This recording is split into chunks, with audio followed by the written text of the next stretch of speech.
अब कबीर साहब कहते हैं, कबीर पिछले पाप से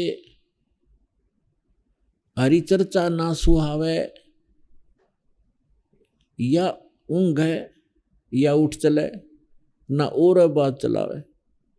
जैसे हमने देखा कई बार किसी भक्त को हम साथ ले जाते हैं सत्संग में, गुरु जी के सत्संग में, ऐसे कह सुन के प्यारते हैं, कोई जान पहचान का शर्म शर्म से आ जाता, तो थोड़ी देर तो बैठता सत्संग सुनता, फिर या तो लटके लेने लग जाता नू, फिर उसका हम छेड़ते, सोआ मत नू का, चल चल लाएंगे चल, मतलब कुछ काम याद आ गया, ये वो ना तो आप सुने हमने ना हमने सुनन दे, क्यों उसके पाप ना टिकने दे। कबीर साहब कहते हैं, कबीर पिछले पाप से हरिचर्चा ना सुहावे, और कह ऊँगे और कह उठ चले, ना उरे बात चलावे।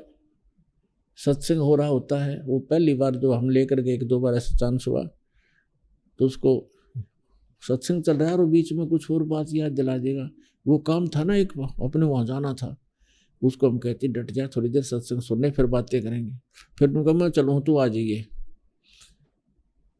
अब जा भाई, हम तो नहीं उठ सकते क्योंकि हम तो जिस उद्देश्य से आए वो काम करेंगे करेंगे। तो हमें पता था भगवान की उस थर्मामीटर से पता लग गया था कि इसके बुखार है अभी। तो कबीर साहब कहते हैं, कबीर पिछले पाप से हरिचर्चा ना सुहावे, और कह ऊँगे कह उठ चले, ना और बात चलावे। और फिर वही प्राणी देखे हमने, 1-2 बार ऐसे आए, फिर क्योंकि तो एक इंजेक्शन लग गया, सत्संग में आ गया, 10-20 मिनट भी बैठ गया प्राणी, तो भी नरम हो गया उसका पाप। और फिर वही आदमी है 2-2 घंटे जो एक टक देखते रहते हैं, आगे और क्या सत्संग होगा, आगे और क्या बताएंगे गुरुजी।